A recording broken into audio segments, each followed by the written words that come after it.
Hello and welcome to Threefold Herbal Healing. I'm Herbalist Leo. I help people who are sick and tired of feeling sick and tired grow their health from the roots up. Today I'm speaking about the wild salad. What kind of wild plants, weeds you can find now in your garden, in meadows, in nature, and use as food on your table. So let's dive right in. If you're like me and you're very conscious, mindful of the way the seasons flow from one to the other, you probably notice that winter is time of slowing down, eating hearty meals, a lot of soups, a lot of stews, snuggling with a blanket in front of the wood stove with a cup of tea and a good book, really relaxing. But heavy meals and sedentary lifestyle lead to tissue building and weight gain, and they slow the metabolic process.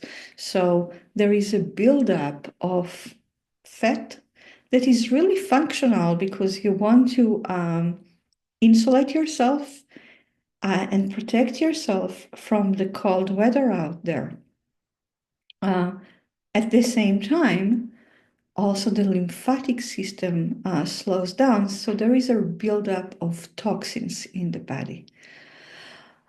Um, so again, what's true to the physical body happened to the emotional body and to the soul. Slowing down means more time for reflection and for being present with your emotions and your feelings. It's all kinds of festering. This is why many people experience winter as a very intense emotional season. And here we are in the middle of spring. What does it really mean as we end winter and come into spring?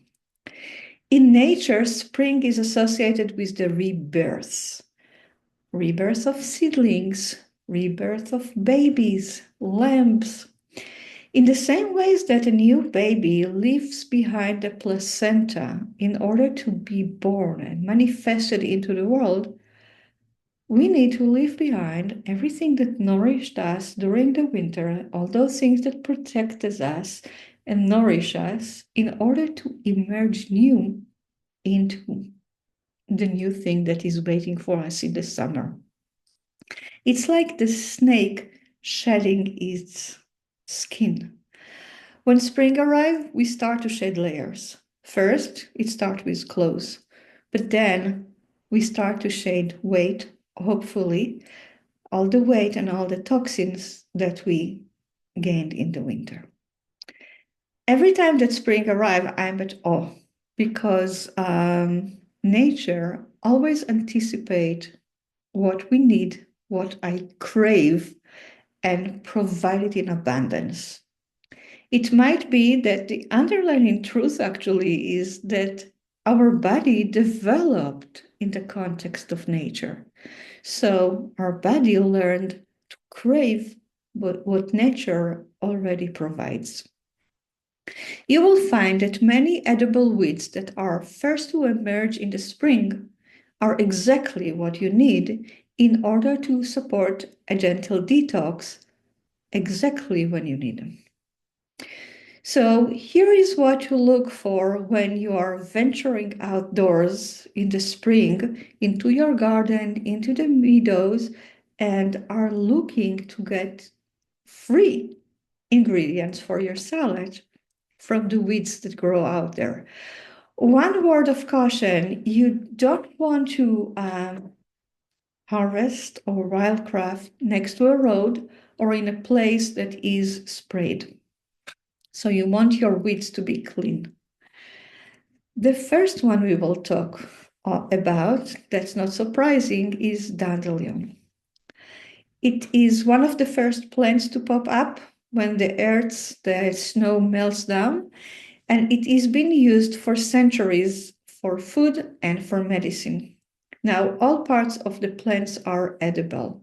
The blossoms, the leaves, the roots, everything you can use for food. I personally prefer to have the leaves young in the spring and the roots in the fall. Dandelion leaves are packed with nutrients. They are rich in vitamin A, vitamin C, vitamin K, calcium, iron, and potassium. Dandelion is a bitter herb. As such, it is cooling and drying. They are known to support digestive enzyme production, bile secretion, and the detox process in the liver. So it's all around a liver herbs. Traditionally, dandelion was used as a spring tonic to help clear the buildup of waste accumulated during the winter due to heavy diet, preserved food, because before refrigerator, people ate all kinds of food that they could preserve, so there was a lot of salt involved, and lack of movement also contributed to accumulation of toxins in the body. Everyone can benefit from dandelion on their plate, but herbalists describe two patterns of people who really need dandelion the most. On the one hand, there are those people that feel mentally dull, weak, depressed, cloudy, or have a hard time getting out of bed. On the other hand, you can see people that are irritable, frustrated, tend to lash out. In many traditions, liver is associated with anger, and both type of people, both patterns are signs of liver stagnation, when there is this energy that is not released, when we don't let go of either physical toxins or emotional toxins. With physical toxins, we will mostly feel fatigue. With emotional toxins, we might feel irritable. You can add dandelion leaves to your salad every day just to improve your digestive function. I love it in salad with arugula and, like a green salad. Awesome. It can help release the buildup of toxins that we talk about. It's an awesome herb. You can actually make a pesto of dandelion and use it in sandwiches. It's really yummy. The next herb I want to talk about is really beautiful. We are talking about violet, viola. The flowers are nourishing, cooling, and moistening, and I think you can use the flower and leaves. I love the flowers specifically.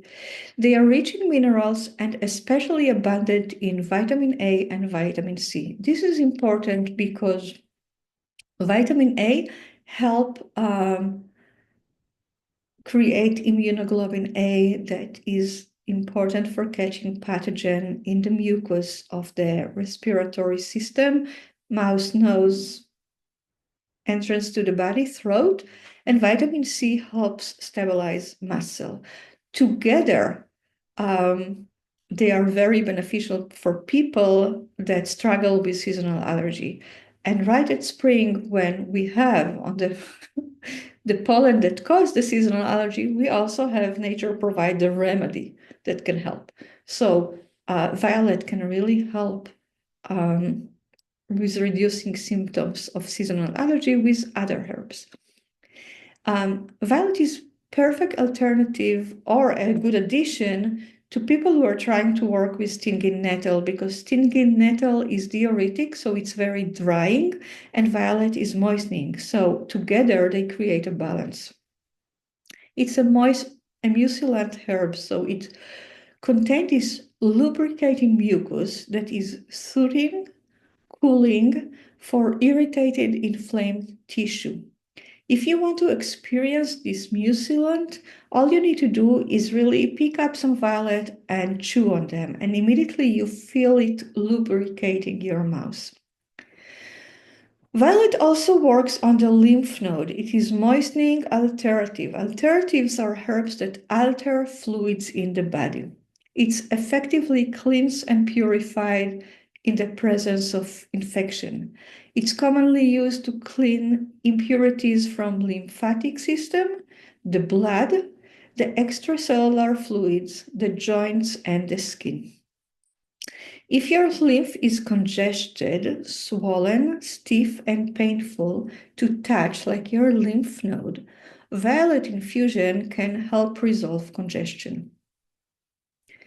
Herbalist Matthew Woods described the violet person as an introvert, a person who is timid and have a hard time or feel nervousness around in a group situation, like in a party or gatherings. Traditionally, violet was used to comfort and strengthen the heart of people who lost somebody they loved for grief. Violets are beautiful addition to your salad. Just imagine those beautiful purple flowers sprinkled on greens. They can be infused in water and drunk in a tea. A sun infusion is beautiful. And they can also be infused in vinegar to create a spring tonic. The vinegar will have this beautiful purple oil to it. Beautiful vinegar. So try it in vinegar too. The next one is cleavers. Cleavers is really considered a pesky herb weed in the garden because it's sticky and it will cling to your clothes and it's irritating. But cleavers are nourishing with an affinity to the lymph, kidneys, and bladder. Cleaver is, as any herb that has an affinity to the kidney and bladder is salty. It's cooling and drying because it is a diuretic. You can use it alongside movement to move the lymph in cases of damp, stagnant conditions. So edema is one example. Cleavers are also an excellent skin alternative for skin eruptions such as eczema, rash, and pimples. It's the ultimate detox herb, physically and emotionally. The sticky herb removes stuckness or stagnation in the physical body. At the same time, it helps remove attachment in the emotional and psychological sphere. So it can unravel sticky situations and unhealthy relationships with attachment issues and clingy behavior. It can bring about the best possible resolution and open new doors to new opportunities. Cleavers is a wonderful ally for assisting to release the past, letting go of what no longer serves us and stepping into bright future with your true dreams and desires. Sound like the optimal spring remedy. You can blend cleavers into a pesto. You can use it in smoothie. You can add it to your soup. You can again infuse it in vinegar. Last but not least, let's talk a little bit about this beautiful, humble herb, chickweed. Took me a while to convince chickweed to move into my garden, and when it did, it moved into my compost pile. So it's like really fertile soil. It's a highly nourishing herb, rich with calcium, iron, magnesium, potassium, selenium, and zinc. Chickweed is a hardy plant that can withstand cold weather. So you might be able to dig under the snow and find chickweed that is still alive. And it's one of the first to pop up in the spring. The leaves of chickweed are most tender in the spring, and as the plant begin to flower and they kind of into summer, they are less tender, but still they're eatable. I like them in the spring. I don't harvest chickweed during the middle of the summer. Energetically, chickweed is cooling and moistening and is used as an anti-inflammatory and emulsant, especially for wound healing. It excels in calming itchy skin, both externally and internally. And when I'm talking about internally, I'm really meaning all the cavities that are aligned with epithelium, which is very much the same kind of cell as skin cells. So we are talking about the gut and the lungs and the digestive system and kidneys and lungs. Topically, it's used for eczema, psoriasis, hives, rashes, wounds, bites, dandruff, dry skin, and mucous membrane inflammation. This is more internal, the mucous membrane. The best application for chickweed for skin irritation is a fresh poultice. A poultice happens when you take a plant and cut it really small and mix it with a little bit of water to kind of extract the chemical compounds, and then you put it on the injured or irritated skin and cover it with a clean piece of cotton. And you can take your poultice, not after use it, but you can make a poultice and freeze it in ice cube. And then if you need chickweed poultice during the winter, you can just defrost it. Internally, chickweed can be taken as tea or added to your salad. You can have chickweed fresh in your salad or in your sandwich, or you can blend chickweed pesto and have it in smoothie, in juice, or just on a piece of bread. So really, welcoming spring is an adventure because it gives you this opportunity to go out to nature and create a conversation. You can